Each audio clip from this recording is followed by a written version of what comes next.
So I've been looking for those superheroes from pasture ryegrass microbiome in the past 2 years. Well, you might be wondering what microbiome is. Microbiome is a complex ecological community of microbes that could be found in and on other organisms. Perhaps the most well-known microbiome is the human gut microbiome.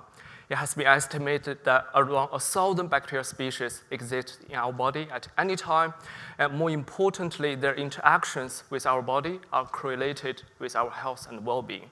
Well, in fact, almost all living organism has a microbiome, including plants. The most famous example would be the symbiotic relationship between soybean plants and the nitrogen fixation bacteria. However, little is known about the microbiome of pasture ryegrass, whose performance underpins the performance of the dairy industry, Australia's third largest agricultural industry. And it is important to understand it, especially here in Victoria, if you consider the fact that Victoria is the largest producing state of this country's dairy industry, and more than 80% of the grazing land here is covered by ryegrass. So this is where my project kicked in. My PhD project is to molecularly characterize the pasture ryegrass microbiome and understand associations between the plant and the bacteria.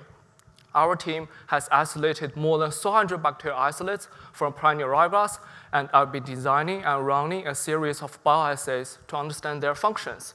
Now we've got 5 isolates that are novel and have very strong biological control effects on plant pathogens, and another 3 novel isolates that could stabilize nutrients in soil and make them biologically available to plants.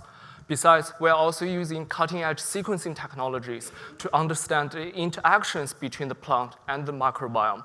With such knowledge, we would be able to enhance the beneficial interactions and eventually improve the performance of the pastures. So I actually see myself as a casting director when I'm running my bioassays. I'm casting superheroes from the pasture ryegrass microbiome. So imagine in future, we could effectively control some fatal plant pathogens by applying the Captain America over there instead of using agrochemicals that could cause environmental issues. Or we could improve the iron uptake of plants by applying the Ironman over there. Or we could have bigger and juicier pasture ryegrass by applying the nitrogen fixation Incredible Hulk. So hopefully by the end of this project, we could have our own team of superbacteria that could lead us to better pasture ryegrass and a stronger industry. Thank you.